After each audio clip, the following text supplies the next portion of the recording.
Hi there everyone, Wiley Allen here with Pinnacle Supplementation, and today we're going to be continuing our discussion on multivitamins. Now last week I did a review on women's multivitamins, and if you haven't got a chance to watch that video, then I suggest that you go back and watch that one first, because I give a lot of background information on multivitamins in that one that we're going to be building off of in this video here. But if you did watch that one, then today we're going to be looking at both some men's products as well as giving you more things to look for in a multivitamin product in general. All right, so let's get right into it here. Now we're going to be taking a look at this max potency multivitamin that we were looking at in the previous video. And remember that this product is going after those people that really think that more is better when it comes to multivitamins, and that's why you see these very high percentages for some of these vitamins in here. But one that I want to look at in particular is niacin, and I want you to notice the dosage for niacin. It's at 100 milligrams, all right, and I want to take a look at the upper limit for niacin. Now remember, the upper limit is the maximum amount that one could take daily that is safe and not likely to cause significant side effects or adverse events. And the upper limit for niacin for all adults is 35 milligrams. And what was used in this product over here? 100 milligrams, almost triple the upper limit. This product should not even be allowed to be sold on the market, but yet here it is, and it just goes to show you that it pays to pay attention to what you're actually consuming, all right? And it also emphasizes the fact that you need to think of your multivitamin as an insurance policy and just dose all of the nutrients at 100% RDA, because when you dose them at these very high percentages, sometimes they're just blatantly over the upper limit, okay? So I wanted to point that out, but I also want to go and look at some other things in multivitamins. All right, first thing I want to look at is some of these minerals, all right, and I want to look at iron, and I want to look at the words after it. So it says iron as ferrous biglycinate chelate, and then we go down a little bit and you see copper as copper biglycinate chelate, and then manganese as manganese biglycinate chelate. Notice how they all end the same, all right? It's very important. Okay, let's go up a little bit from there, and you see zinc as zinc gluconate, and then magnesium as magnesium oxide. Notice how those end differently. Those words that come after the minerals are very important, because those are the things that these minerals are bound to. And why that matters is what it is bound to greatly affects its absorption and bioavailability rates in the body. Okay, now in general, minerals have a very poor absorption in the body in their regular forms. There's a lot of things that go into mineral absorption, a lot of things that affect the rates, but overall, minerals have a poor absorption and bioavailability rates in the regular forms. All right, so we need to do anything that we can to improve those absorption and bioavailability rates. All right, and one thing that we can do is we can chelate all the minerals. All right, and here's a study that shows that. This study is looking at zinc in particular, all right, and it says that comparing the oral bioavailability of zinc in its biglycinate chelated form or in its regular zinc gluconate form, which was the form used in that product there.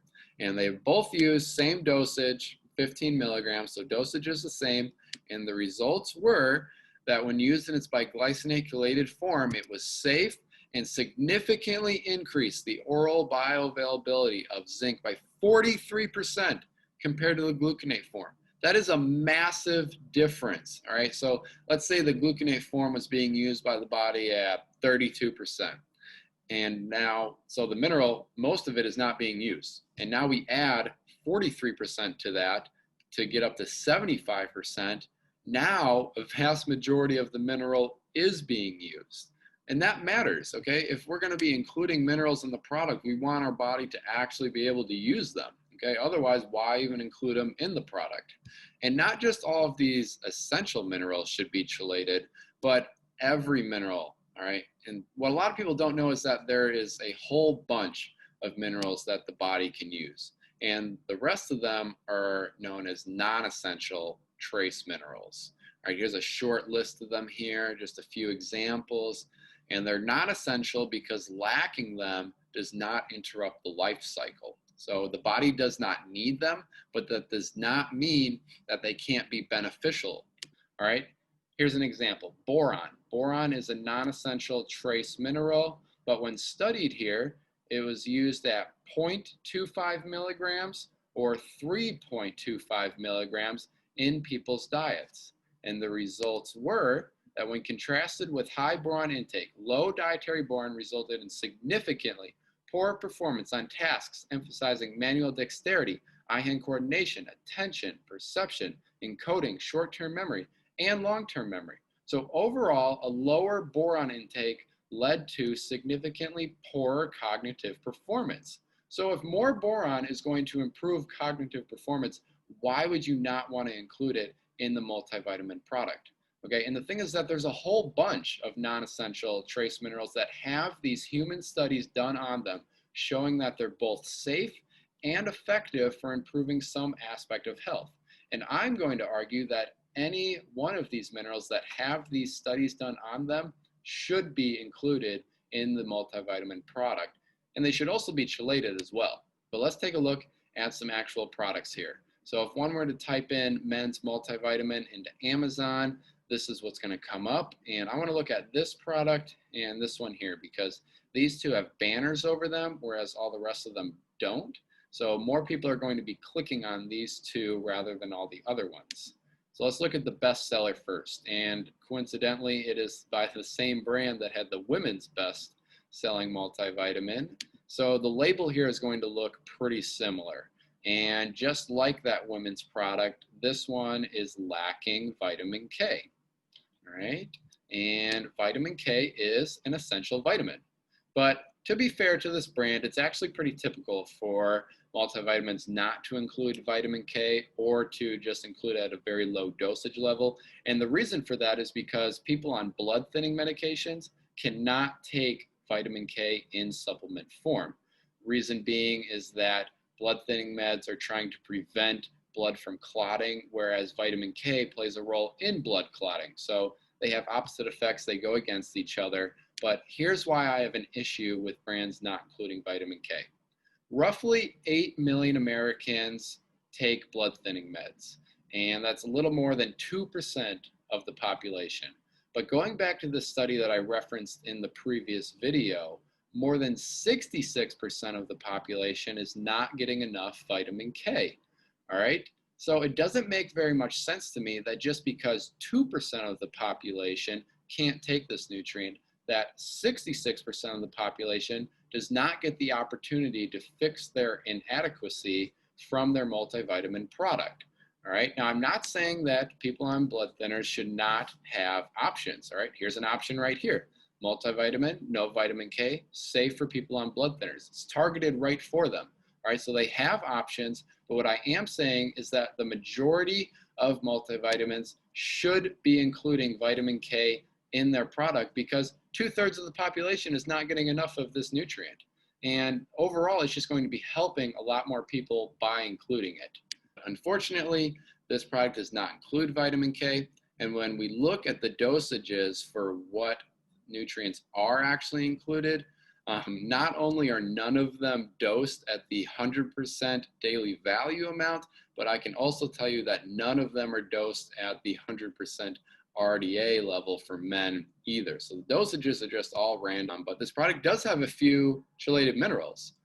Selenium as selenium AAC, manganese as manganese AAC, and molybdenum as molybdenum AAC. The AAC just stands for amino acid chelate, so it's just a different form of chelation, which is nice, but still the vast majority of minerals in this product are not chelated. And on top of that, there's no extra minerals included in this formula. So there's no non-essential trace minerals that could be beneficial for health, like boron. All right. But what I want to look at are these extra proprietary blends in here. A lot of multivitamins include these nowadays to make their product more marketable, to make it more well-rounded. But I want to look at the dosage amounts for these. So the first one, the male support blend. 170 micrograms of these 4 ingredients: stinging nettle or Urtica dioica, then saw palmetto, and then 2 carotenoids, lutein and lycopene, And let's take a look at the first one, the stinging nettle, or Urtica dioica. And it is a male-specific product because it helps with prostate problems, and women don't have a prostate. So this study was looking at symptomatic relief of lower urinary tract symptoms, or LUTs, from benign prostatic hyperplasia, BPH, a common prostate problem. And the results are that at the end of 6 months, 81% of the people taking Urtica dioica improved their LUT symptoms, whereas only 16% of the people taking the placebo did. So it was very effective. It worked very well for improving these symptoms. But what was the dosage used? Each patient was given either 120 milligrams 3 times daily of the Urtica dioica or placebo. All right, 360 milligrams. And what was used in this product here? Even if the whole thing, all 170 micrograms of that was stinging nettle, there's 1,000 micrograms in 1 milligram. And the dosage was 360 milligrams. So we would need 2,000 times this amount to get to the actual effective dosage level, all right? That is just ridiculously underdosed. And let's look at one of the carotenoids. Let's look at lutein there. Lutein is a popular eye health carotenoid. And here we go. Study lutein, but not alpha tocopherol, improves visual function in people with cataracts. And the dosage used, lutein 15 milligrams, taken 3 times a week. So 45 milligrams a week, and that's a little more than 6 milligrams in a day. Look at the results. Visual performance improved in the lutein group, and there was only a trend in the alpha tocopherol and placebo group. So it only significantly worked in the lutein group. And again, 6 milligrams is the dosage, and we can say even if all 170 micrograms there is all lutein, we would still need 35 times that amount to get the 6 milligrams, all right? And I can do that for this immune blend, this antioxidant energy blend, 110, 187 milligrams of all of those botanicals there is not going to equate to anything, all right? You really need to just pretend that these blends aren't even in this product, because they basically aren't, all right? The dosages are so severely underdosed, they are not going to have any effect in the body whatsoever. And another thing to look at, these 2 carotenoids here, even if they were dosed properly, the thing is that they're fat soluble, the lutein, the lycopene there. And you got to remember that there's also 4 fat soluble vitamins, the A, D, E, and K, and there's no fat in this product whatsoever. And even in the directions, it says, as a dietary supplement, take 2 capsules in the morning with a meal. What if your meal in the morning is an orange and some fat-free yogurt, not providing you any fat? Well, those fat-soluble nutrients there are not going to be absorbed very well. All right, so the directions should at least state, take with a meal or food that contains fat. I mean, it should at least say that, but what it should really do is put some fat in this product here. If this was a liquid or a gummy or a soft gel, it'd be easy to add fat to it, but this is a capsule, and there's still no excuse because today there are fat powders. So here we go. We got a lipid powder delivering 73% fat from healthy oil. So even if it's in a capsule or tablet form like most are, there's no excuse anymore because you can add these fat powders to it, and that greatly enhances the absorption of these fat-soluble nutrients, just like chelating minerals greatly enhances their absorption, okay? So there's a lot of things that can be improved with this product here, all right?